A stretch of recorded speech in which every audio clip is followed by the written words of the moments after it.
ಪ್ರಮುಖ ಅಣೆಕಟ್ಟುಗಳ ಮೇಲೆ ಯಾವ ತರ ಕ್ವಶನ್ಸ್ ನ ಕೇಳಿದಾನೆ ಅಂತೇಳಿ ಈ ಕ್ವಶನ್ಸ್ ನ ನೋಡ್ಕೊಂಡ್ ಬರೋಮ್ರಿ. ಭಗೀರಥಿ ನದಿಗೆ ಇಲ್ಲಿ ಈ ಕಡೆ ನದಿಗಳಿದಾವೆ, ಈ ಕಡೆ ಅಣೆಕಟ್ಟುಗಳಿದಾವೆ. ಯಾವ ನದಿಗೆ ಯಾವ ಅಣೆಕಟ್ಟುಗಳನ್ನ ಕಟ್ಟಿದ್ದಾರೆ ಅಂತೇಳಿ. ಭಗೀರಥಿ ನದಿ ಅಂದ್ರೆ ತೆಹರಿ ಅಣೆಕಟ್ಟನ್ನ ಈ ನದಿಗೆ ಅಡ್ಡಲಾಗಿ ಕಟ್ಟಿದ್ದಾರೆ. ಭಾರತ ದೇಶದ ಅತ್ಯಂತ ಎತ್ತರವಾದ ಅಣೆಕಟ್ಟು ಯಾವುದಪ್ಪ ಅಂದ್ರೆ ತೆಹರಿ ಅಣೆಕಟ್ಟು ಅಂತ ಕರಿತೀವಿ. ಹಾಗಾದ್ರೆ ಆಪ್ಷನ್ಸ್ ಎ 4 ಇರಬೇಕು.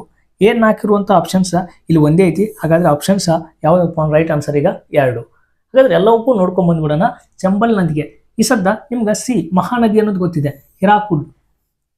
ನೆಕ್ಸ್ಟ್ ಸಟ್ಲೇಜ್ ನದಿಗೆ ಬಾಕ್ರಾನಂಗಲ್ ಅಂದ್ರೆ ಭಾರತ ದೇಶದ ಅತ್ಯಂತ ದೊಡ್ಡದಾದ ಅಣೆಕಟ್ಟು ಅಂತ ಕರಿತೀವಿ ಬಾಕ್ರಾನಂಗಲ್. ಹಾಗಾದ್ರೆ ಚಂಬಲ್ ನದಿ ಅಂತ ಆಟೋಮೆಟಿಕ್ ಉಳಿದಿದ್ದು ಯಾವ್ದಪ್ಪ ಅಂದ್ರೆ ಗಾಂಧಿ ಸಾಗರ ಅಂತ ಹೇಳಿ ಕರಿತೀವಿ. ರೈಟ್ ಆನ್ಸರ್ ಆಗ್ತದೆ. ಹಾಗಾದ್ರೆ ನಮ್ಮ ಕರ್ನಾಟಕದಲ್ಲಿ ಕೂಡ ಪ್ರಮುಖ ಅಣೆಕಟ್ಟುಗಳು ಕಂಡು ಬರ್ತವೆ. ಅತ್ಯಂತ ಎತ್ತರವಾದ ಅಣೆಕಟ್ಟಪ್ಪ ಅಂದ್ರೆ ಸುಪ ಅಣೆಕಟ್ಟ, ದೊಡ್ಡದಪ್ಪ ಅಂದ್ರೆ ಲಿಂಗನಮಕ್ಕಿ ಅಣೆಕಟ್ಟು ಅಂತ ಕರಿತೀವಿ. ಹಾಗಾದ್ರೆ ಬಸವಸಾಗರ ಎಲ್ಲಿ ಕಂಡು ಬರ್ತದೆ ಕಮೆಂಟ್ ಬಾಕ್ಸ್ ನಲ್ಲಿ ಕಮೆಂಟ್ ಮಾಡ್ರಿ.